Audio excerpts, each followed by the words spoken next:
The issue with cut flowers, we sort of touched on this yesterday when we discussed the circumstances around quarantine and about biosecurity and the federal government's announcement with there's nearly $400 million in funds for that.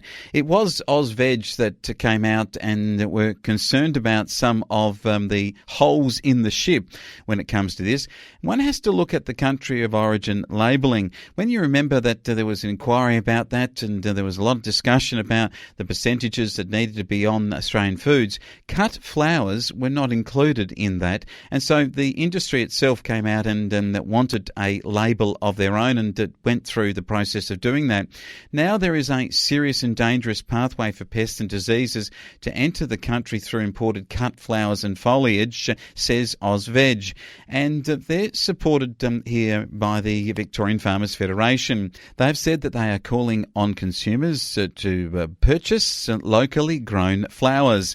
And amidst the turbulent past year of the industry with COVID-19 and wedding cancellations and a whole range with funerals, and you've got to go back just a couple of months during the Valentine's Day weekend when the Andrews government put a lockdown in place, and all of the flowers for the weekend, florists and flower growers were throwing their flowers out. This industry needs our support. VFF President Emma Germano said that the demand has been a silver lining during COVID-19's pandemic. Every dollar spent on locally grown flowers flows back into regional Victoria and helps us to build a stronger economy.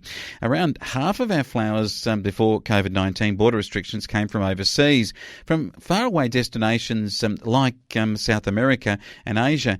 But this is really interesting because when you look at last year, the number of flowers coming out of Colombia, Kenya and Malaysia have been quite massive. And it has had a major impact on our industries, particularly in Queensland, Tasmania and New South Wales.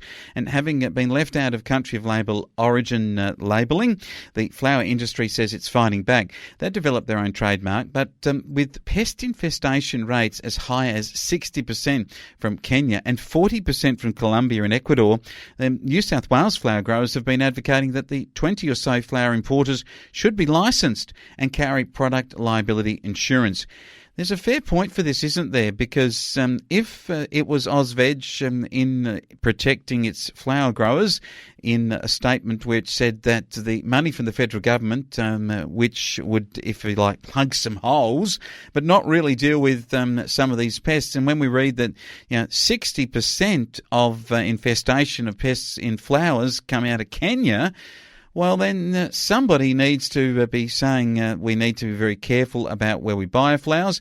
And maybe when you go to buy flowers for Mother's Day, you need to ask those people that are selling them, where are these flowers from, and check for that country of origin labelling, because the industry have put it in place and we should support our own flower growers, particularly on Mother's Day. But I think particularly given that the pests that could actually decimate our industries, and looking at what's been said there about Tasmania and Queensland, this seems to me to be the time to do it.